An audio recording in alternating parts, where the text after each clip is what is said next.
Assalamualaikum warahmatullahi wabarakatuh. Salam sejahtera bagi kita semua. Om Swastiastu, Namo Buddhaya, Salam Kebajikan, Rahayu.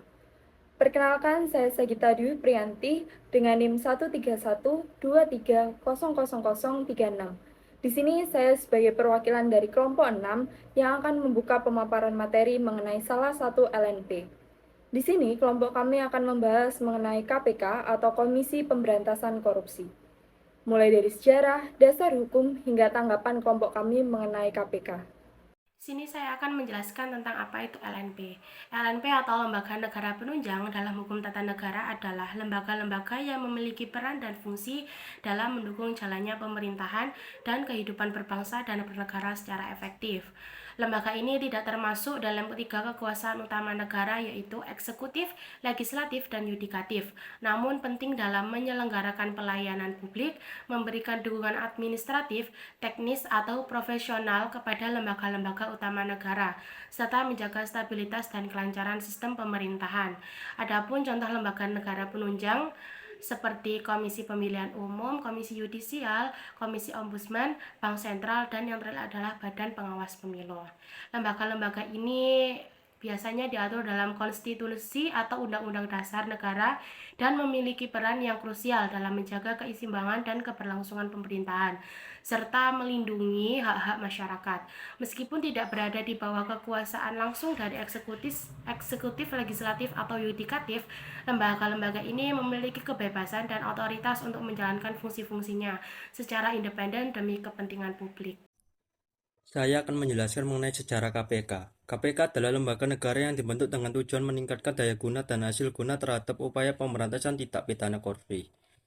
Sejarah terbentuknya KPK. Wacana mengenai pembentukan KPK muncul pada masa pemerintahan Presiden B.J. Habibie tahun 1999 dengan mengesahkan Undang-Undang Nomor 28 tahun 1999 untuk menciptakan negara yang bersih dari korupsi, kolusi, dan nepotisme. Meski demikian, KPK baru terbentuk saat Presiden Megawati Soekarno-Putri memimpin Indonesia. Sebelum KPK ada beberapa lembaga pengawas korupsi seperti Komisi, Komisi Pengawas Kekayaan dan Pejabat Negara, Komisi Pengawas Persaingan Usaha, dan Ombudsman. Namun upaya tersebut dianggap kurang efektif dalam memberantas korupsi. Pada pemerintahan Presiden Abdurrahman Wahid dibentuk tim gabungan pemberantasan tindak pidana korupsi yang dipimpin oleh Agung Andi Handojo. Tapi tim ini dibubarkan oleh Mahkamah Agung dalam dinilai menghambat upaya pemberantasan korupsi. KPK resmi dibentuk pada masa pemerintahan Presiden Megawati Soekarno-Putri pada 2002 melalui Undang-Undang Nomor 30 Tahun 2002 tentang Komisi Pemberantasan Tindak Pidana Korupsi yang kemudian diubah dengan Undang-Undang Nomor 19 Tahun 2019. KPK bertujuan memperkuat penegak hukum yang sudah ada dalam menangani tindak pidana korupsi seperti kepolisian dan kejaksaan. Dalam melaksanakan tugasnya, KPK memiliki 6 asas, yaitu asas kepastian hukum, keterbukaan, akuntabilitas, kepentingan, proporsionalitas, dan penghormatan terhadap hak asasi manusia. Baik, berikut adalah Undang-Undang KPK. Yang pertama, Undang-Undang Dasar tahun 1945. KPK berdiri berdasarkan amanat pasal 20A Undang-Undang Dasar 1945 yang menyatakan perlunya negara memerangi korupsi dengan tegas dan adil. Kedua, Undang-Undang Dasar Nomor 30 Tahun 2002 tentang Komisi Pemberantasan Tindak Pidana Korupsi. Undang-undang ini merupakan landasan utama yang mengatur tentang pembentukan tugas, wewenang, dan struktur organisasi KPK. Ada beberapa poin penting dalam undang-undang ini, yaitu pendirian KPK sebagai lembaga independen di luar kekuasaan kehakiman. Yang kedua, mandat KPK untuk melakukan penyelidikan serta penuntutan terhadap tindak pidana korupsi. Yang ketiga, kewenangan KPK dalam melakukan pencegahan korupsi termasuk pemeriksaan harta kekayaan penyelenggara negara. Yang keempat, pengaturan mengenai kepegawaian KPK dan mekanisme pengawasan terhadap KPK. Oke, lanjut yang ketiga, Peraturan Pemerintah pengganti Undang-Undang Nomor 1 Tahun 2019 tentang perubahan kedua atas Undang-Undang Nomor 30 Tahun 2002 tentang Komisi Pemberantasan Tindak Pidana Korupsi. PP ini mengatur tentang perubahan dalam struktur organisasi KPK dan beberapa ketentuan lain yang mendukung kinerja KPK. Yang keempat, putusan Mahkamah Konstitusi nomor 013/PUU 4 tahun 2006. Putusan ini menegaskan kembali keberadaan KPK sebagai lembaga independen yang berwenang dalam pemberantasan korupsi, serta memperkuat dasar hukum operasional KPK.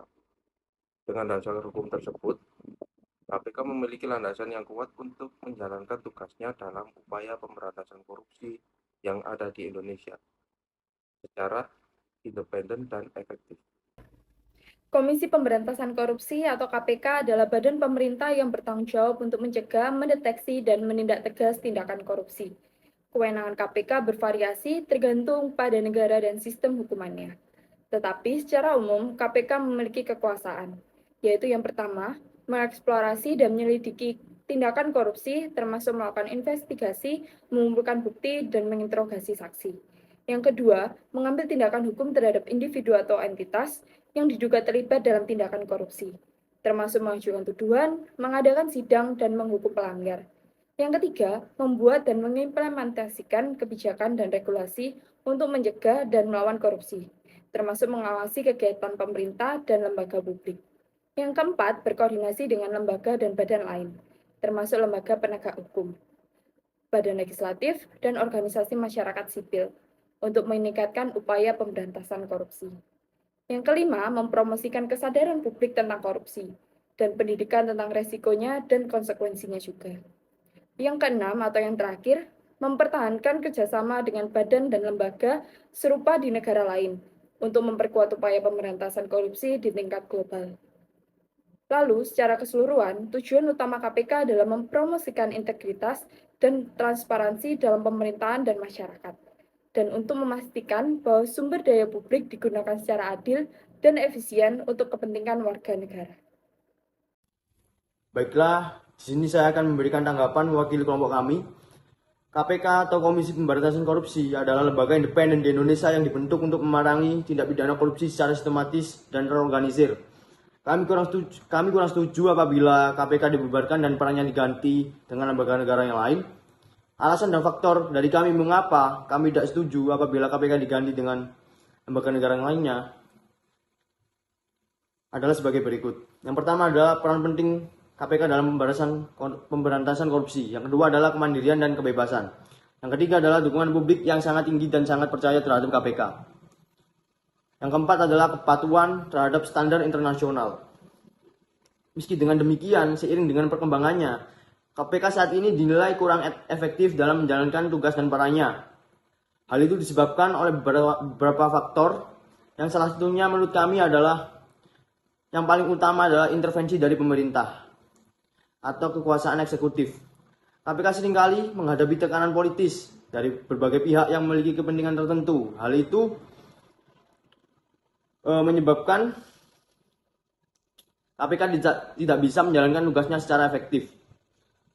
Selain itu ada beberapa faktor lain yang menyebabkan lembaga KPK sekarang ini kurang efektif. Yang pertama adalah pembatasan kewenangan, kedua adalah kapasitas dan sumber daya yang terbatas, yang ketiga adalah proses seleksi yang kurang transparan, yang keempat adalah kontroversi dan tantangan internal.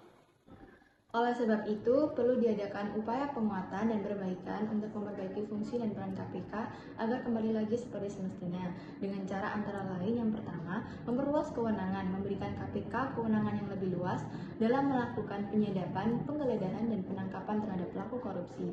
Dan yang kedua, meningkatkan independensi, menjamin independensi KPK dari intervensi politik dan tekanan dari pihak-pihak tertentu. Dan yang ketiga, peningkatan sumber daya, mengalokasikan lebih banyak sumber daya manusia, teknologi, dan infrastruktur untuk KPK. Dan yang terakhir, penguatan hukum, mendorong perubahan atau amandemen undang-undang yang mendukung kegiatan KPK termasuk dalam memperluas kewenangan serta memberikan sanksi yang lebih tegas bagi pelaku korupsi. Jadi menurut kami, dengan melakukan dan memperhatikan upaya-upaya tersebut dirasa dapat membantu memperkuat peran dan fungsi KPK sebagai lembaga pemberantasan korupsi yang efektif dan efisien di Indonesia. Demikian pemaparan materi mengenai Komisi Pemberantasan Korupsi. Mohon maaf jika ada salah kata dan semoga materi yang kelompok kami sampaikan bisa bermanfaat. Terima kasih.